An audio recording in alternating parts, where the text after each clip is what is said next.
Hi, my name is Grace McCarran. I am a Cecil County Master Gardener, and I'm here to introduce you to part of my garden today.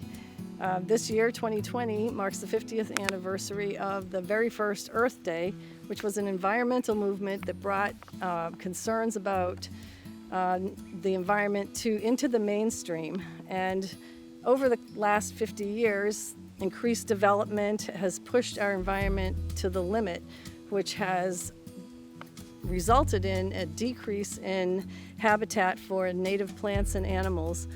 So in honor of Earth Day 2020, I'm going to talk about what we as gardeners can do to make a difference in the environment today. So how do we do this? Well, simply plant native plants. And you might wonder, what is a native plant? You might read slightly different definitions here and there, but I'm going to use the definition from the University of Maryland Extension Service, and that is: a native plant is a plant which occurs naturally in its ecoregion and habitat, where over the course of evolutionary time, it has adapted to the physical conditions and co-evolved with the other species in that habitat. Here are the top reasons that I wrote down as why you should use native plants. The first thing is they are uniquely adapted to the soil and the general climate of an area, whichever area you're in. And because of that, they use less fertilizer, if any, than a lawn or any non-native ornamentals. Also, if chosen and properly sited, they would require lower maintenance, so less watering, and if you've got a ground cover, there'd be less weeding. The third thing is they're beneficial to the environment. They provide food and shelter and nesting sites for the birds in the area. The last thing is that they add beauty to your garden, which we are about to go see. So, how do I begin to add native plants to my garden? Well, it's pretty easy. You do it one plant at a time. You don't want to start off like an entire garden. Well, you could, but it's a lot of work. So the easiest thing to do is to add things one plant at a time. Maybe you've got a plant that's dead or dying that's not a native. We'll just take that out and replace it with a native. But so before you have to choose what native plant you're going to use. So you need to assess your site. What are the conditions? What's the light? Is it shade? Is it sun? Is it part shade? Is it dappled shade? Is it a dry area? Is it wet? Is it somewhere in between? Those are all things that you need to consider. Then you would need to research native plants, and I have several resources that I will mention at the end that I've found very helpful over the years that I've been landscaping my yard. This yard here, when we moved here 25 years ago, there was not one single tree or the only shrubs were the foundation shrubs that the builder had put here. So over the last 25 years, I think I've added over 10 or 15 or trees, maybe more than that, probably more than that, and also over 50 shrubs. We are going to go see some of my favorite native shrubs in my garden in just a minute. So this is how my garden evolved, and a garden is something that evolves. It's not a static thing. If you're a gardener, you already know that. So we started off with 2 trees that I had planted early on. It was a pin oak over here and then a non-native maple over here that I just got from my parents' backyard. I dug it up and brought it down here. So it actually came from Massachusetts. It's not native to here. Then a friend had given me 3 butterfly bushes, so I kind of put them down there in between because I needed a place to put them. So then my kids started digging around the outside. They thought, oh, this would be a nice big garden rather than having to mow around a whole bunch of different things. And my wonderful husband at one point got sick of mowing around the big bush at the back, and he incorporated that in also. And so we ended up with a pretty good sized garden. I did get rid of the 3 butterfly bushes once I learned that butterfly bushes are invasive actually in this area, and they only provide nectar for butterflies. They don't provide they're not a host plant for any of the larvae of the Lepidoptera in this area. So they're really kind of a negative thing, even though you still see them at nurseries. Okay, so then when I took those out, I had this large garden and not too much in it. So I was like, oh, I think at that point I had started learning a lot about native plants and the importance of native plantings. So I decided that this was going to be my native plant garden. And I started off by adding shrubs that I had done research on and learned were good sources of food and cover for the local birds. And that's kind of how it got started. So we're going to move in and take a look at some of those shrubs and the perennials that I've planted. Okay, so we are down here by the garden, and you can see that this garden has a mixture of sun and shade, and that changes throughout the day as the sun moves across the sky. But most of these plants that I'm going to show you they're pretty versatile. They're not, with the exception of one, which says to put in the sun, and that one's very flexible. They all say sun or shade, part sun, part shade. So this garden worked well for a number of these plants. As you'll see in the back here, over here, I have some taller shrubs. We want them in the back because we don't really go behind there too often. I do have some ground covers along the edge to hopefully help define that edge and keep the weeds at bay. So we have the taller shrubs and then shorter shrubs and then perennials in the front. And again, I did not do this all at once.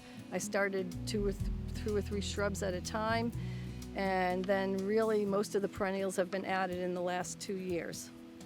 So another thing you'll notice here, well, you won't see this here, well, you might, it's that I planted for a succession of bloom and interest. So everything is not blooming now, obviously. There are some things blooming and some things will bloom later on. And some things have provide winter interest or seeds and berries for the birds later on. Also, the path here, I put in a little path because it's a pretty good sized garden, and I like to keep as much of the walking to a certain area, and I have several grandchildren, and I was like, try to keep them from trampling my plants. Keep them on the path if I could. And so let's go and check out some shrubs first, and then we'll look at some perennials. The first one we're going to look at is called Aronia melanocarpa. It's black chokeberry. It's one of the first ones that I planted here when I learned that it was a good shrub for wildlife, and it provides berries for the birds late in the season. And it is not a huge shrub. It's kind of a smallish one, has nice foliage color in the fall. The color is orange, red, and purple, and so that's the first one that I did. It's also pretty low maintenance. I've literally done almost nothing to this plant. The deer have come and kind of pruned it a little bit for me, but that's about all I've had to do with this plant. And it's been here, this is the 3rd season. I didn't mention before, but all the shrubs that I'm going to showing you are deciduous shrubs. That means they lose their leaves in the winter. I have learned that is probably a good one for birds, that they're good for birds. For that reason, they have the stems. Anyway, they're all deciduous shrubs, and this particular one is called common ninebark. Beautiful foliage on this shrub, and you catching this one right in full bloom. It's gorgeous this year, and it has really pretty fall foliage. It is a very carefree plant. It likes moist, well-drained soil, but this is not. It's a well-drained soil here, but it's not particularly moist. But as you can see, this shrub is thriving here. It also has exfoliating bark, which is a nice thing in the winter. It looks pretty, gives some interest for the winter. has very dense stems, and they'll provide cover for songbirds and flowers for a nectar source for pollinators. Okay, the next one is Clethra alnifolia, which is summer sweet or sweet pepper bush. Again, a deciduous shrub, and this one probably likes a little more sun, but sun to light shade, so it does fine here. And this is a fairly sunny spot right here in the garden. This has blooms in July to August. They're very fragrant, beautiful smelling flowers, and it has yellow-green to golden brown foliage in the fall. The flower attracts birds and butterflies, and the seeds are consumed by the birds. And as you can see, it has a suckering stem, so it's a bush that will spread out over time. It's not something that's going to take over really fast, though. Okay, this one is Ilex verticillata, or winterberry. And a winterberry is a dioecious shrub, which means that you have to have a male and a female. And I actually have, when I got these, I purchased 2 females and 1 male. And the berries, the females get bright red berries that hang on in the winter. So the first time I saw these was in town nearby. They were planted in the median strip, and I'm like, oh wow, look at these beautiful berries. I want these in my yard. So it's been a while, but I finally have some, and they come, you have to buy them together because certain, they just go together. Like a particular male goes with different females, and you have to have 1 male for about every 6 females. So this is Berry Poppins and Mr. Poppins. They give them funny names like that. They don't have anything too exciting in the way of foliage, but it provides a nice background shrub during the rest of the time. And the flowers are kind of inconspicuous, and these are doing great. This is their 2nd year here, and they're an important food source in the late winter for the birds. Okay, this one is a Hydrangea quercifolia, or an oakleaf hydrangea. This is a very large shrub. It looks a little weird at the moment because we did prune it very hard, but we'll see how this all turns out. And this shrub is actually a great one for 3 seasons. It gets big flower panicles, and they start out kind of creamy, and then they turn to a pink, and then they kind of fade to a light brown color. And then in the fall, the foliage turns a bright red. And then in the winter, it's got exfoliating bark. So it's kind of got everything going for it. And I really have not done much with this plant. This plant has, other than we did do a really hard pruning this year, the deer typically will come, and they did all the pruning for most of the time, for the first few years that I had it here. They eat all the tips off, and so it's providing food for them. I have to look at it that way, in a positive light. So again, this is a really large shrub, and I didn't mention this before, but some of these will get to be pretty good size. Not the winterberry hollies will get, I got a particular kind that didn't get so huge, but the ninebark will get very large unless I prune that. But again, you can prune that way back, and it'll still come back and be beautiful. Okay, the next one, the last one actually, is called Fothergilla gardenii. It is a dwarf Fothergilla, and this plant, again, a lot of these look kind of just like green bushes right now. They all have their time that they shine, and this one shines in the spring. It has this cool looking bottle brush flower that is fragrant, and so it looks really neat. And I was really excited this year when I had about 3 blooms, and then the deer came and ate them. So I guess it provided food for the wildlife. I'm hoping that now that they're getting bigger, they will have a few blooms left after the deer go by. But anyway, this plant gets fantastic fall foliage color, yellow, orange, and scarlet. So this again has at least 2 seasons that it really stands out. And this is a rich nectar source for bees and early pollinators. And this is not a particular huge one. This is a dwarf version here, so it won't be gigantic. And it's a great, fairly carefree native shrub. right, so we're moving into some perennials. These are just, I have several other ones in the yard, but I'm trying to stick to this one garden, so we'll talk about the ones that are here. The first one is woodland phlox. It's Phlox divaricata, and it's a semi-evergreen herbaceous perennial. So it is down here. I have like 4 plants, and they have taken some, I wouldn't say they're super thriving, but they do like shade. The bunnies or some critters typically comes to get them. This year they had some beautiful blue blooms, and they just finished blooming about a few days ago. They bloom in mid-spring, and they are pale blue to occasionally white. I have some white ones back on the other side of this same garden that those got chowed down by something, so they never even really got to bloom. So we'll see what happens with the phlox. Okay, the next one is called Packera aurea, or golden ragwort. This again is a herbaceous perennial, and it is one that is like sun to part shade. It gets to be 3 to 4 feet tall. This one's not quite that tall. This is only the second year for this particular one. And actually, it's one that I've been told is a pretty vigorous spreader. I started off with about 2 plants here last spring, and it is definitely spreading. So I'm thinking I probably should take those seed heads off of there. I may regret it. But I did want ground cover over here because we do tend to get a lot of, it just helps to hold the edge. So they provide early nectar. Small bees and flies are attracted by the pollen and the nectar, and they are deer resistant, so I guess that's probably true. They look like they're doing quite well against the deer. Okay, the next one is called Aquilegia canadensis. It's wild columbine, and this is a perennial that self-seeds readily. In fact, I've kind of got it all over the place now, but it is one that you can easily edit out the things you don't want. So, and I love the blooms. They are attractive to hummingbirds and a good nectar source early in the season. They bloom in, well, they've been blooming since at least the beginning of May now.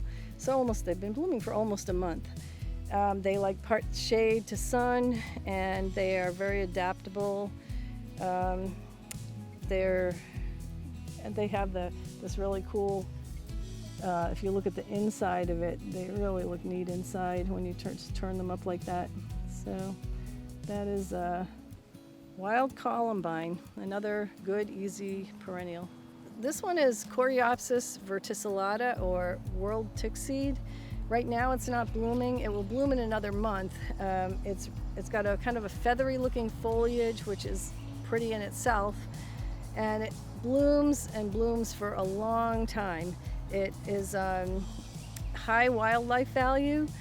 The bees and butterflies and other insects, they sip the nectar and they harvest the pollen, so it's a really good wildlife value plant. Finches and sparrows and other songbirds, they feed on the seeds, and this is also deer resistant. So I have this in several places in the yard also. It's a really versatile, and it's in the shade right now, but this will do great in a hot sunny spot as well. So great plant. Okay, the next one is garden phlox, or Phlox paniculata. I have 3 plants here in this garden. They're a bright magenta colored flower, and they bloom for quite a long time as well, but they aren't in bloom right now. They'll bloom in July to August. They're down here. They're pretty deer resistant. I wouldn't say perfectly deer resistant because they have gotten a little bit nipped, but this year so far so good. This is about the 3rd summer for these here, and they generally like well-drained, moist soil. They're very attractive to hummingbirds and many Lepidoptera species, and if you can choose there's a whole host of colors that they come in, generally towards the pinky side, but there's certain ones are better than others as far as attracting pollinators, but they all do attract pollinators, so it's a good pollinator plant. Okay, the last one that I'm going to mention here is Vernonia noveboracensis. New York ironweed, and this again is not blooming right now. This will have a beautiful purple flower August to September, and this is another really valuable plant for wildlife. It is visited by butterflies and long-tongued bees, and it's very tolerant of drier soils, which is kind of why it's here, because this is one of the sunnier areas in the garden. I've got four plants coming up here, and then I do have another. This is a different ironweed here, Vernonia arkansana. It's very similar to that one. This one's a little taller. They both get to be pretty tall, so they're sort of towards the back of the garden. So that's about it for that. They like average soil, kind of like most of the rest of the plants in this garden. Okay, all of these have been low maintenance, easy care plants that I think you could add to your own garden if you wanted to, and I've found them to be easy to take care of. So I hope this tour has given you some ideas of things that you could do to beautify your yard with natives, and hopefully bring some interesting wildlife into your yard and help the environment along the way.